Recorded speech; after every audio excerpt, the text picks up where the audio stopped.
हम में से कई सारे लोग इंस्पिरेशन अब्दुल कलाम जी को मानते हैं, लेकिन क्या आपको पता है कि उनकी इंस्पिरेशन कौन है?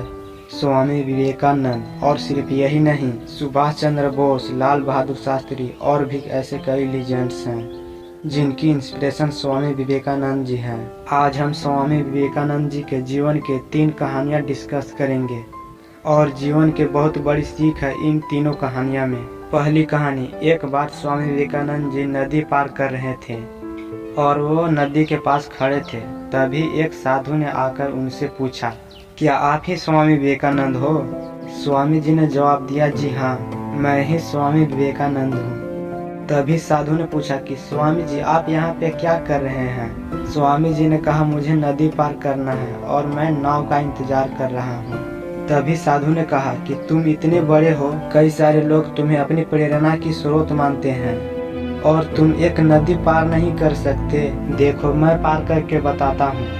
तभी उस साधु ने उस नदी के ऊपर चल करके नदी को पार किया और फिर से चल करके वापस स्वामी जी के पास लौट आया और बोला कि देखो मेरे पास इतनी शक्ति है, मेरे पास इतना टैलेंट है, मेरे पास इतना ज्ञान है, उसके बावजूद मुझे कोई नहीं जानता और तुझको पास कोई ज्ञान नहीं, कोई शक्ति नहीं, उसके बावजूद भी तुमको सब जानते हैं। तभी स्वामी जी मुस्कुराए और साधु से पूछा कि तुम्हें ये विद्या प्राप्त करने में कितना समय लगा? साधु ने कहा 15 साल। इतने में स्वामी जी की नाव आ गई। उस साधु को नाव में बैठाया और वहां से चल दिए। दोनों नाव में बैठकर नदी को पार किया और पार करने के बाद स्वामी जी ने अपने जेब से 1 रुपया बाहर निकाला और उस नाव वाले को दे दिया। दोनों को 50-50 पैसे मिलाकर उन्होंने 1 रुपया दे दिया। तभी स्वामी जी ने कहा कि जो काम तुम 50 पैसे में कर सकते थे, उसके लिए तूने अपने जिंदगी के 15 साल बर्बाद कर दिए और यही 15 साल तुम समाज के भलाई में लगाते तो आज तुम्हें भी सारी दुनिया जानती। और मैंने यही किया, इसीलिए मुझे पूरा दुनिया जानती है और तुम्हें कोई नहीं जानता।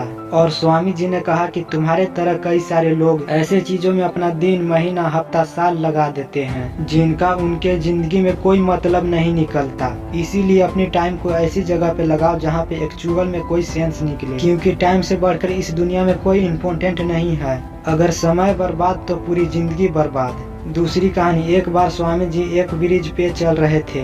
तभी वहाँ पर कुछ बंदर उनके पीछे पड़ जाते हैं। कोई बंदर उन पे लपक रहा और कोई बंदर उनका प्रसाद छीनने की कोशिश कर रहा और स्वामी जी उन बंदरों से पीछा छुटकाने के लिए वहाँ से भागने लगे। स्वामी जी भागे जा रहे थे और वे बंदर उनके पीछे आते जा रहे थे। तभी एक आदमी ने स्वामी जी से कहा कि डरो मत, उनका सामना करो। तुम जितना ज्यादा उनसे डरोगे वो तुम्हें उतना ज्यादा डराएंगे।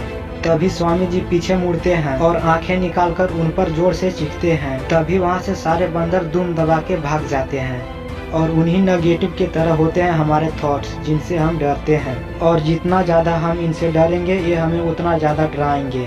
इसीलिए नेगेटिव थॉट्स और डर से डरो मत, उनका सामना करो। इनसे तुम जितना ज्यादा डरोगे ये तुम्हें उतना ज्यादा डराएंगे और अगर तुम इनका सामना करोगे तो नेगेटिव थॉट्स और डर भी तुमसे एक दिन डरेंगे। तीसरी कहानी, एक बार स्वामी और उनके गुरु श्री रामकृष्ण कहीं जा रहे थे। तभी रास्ते में उन्हें एक आदमी मिला जो पत्थर पर कुछ बना रहा था।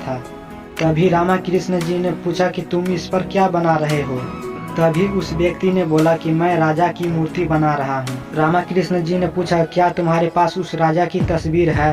तभी मूर्तिकार ने कहा कि नहीं, मेरे पास उनकी कोई तस्वीर नहीं है। तभी रामकृष्ण जी ने बोले कि तुम्हारे पास उनकी कोई तस्वीर नहीं है तो फिर तुम उसकी तस्वीर कैसे बना सकते हो?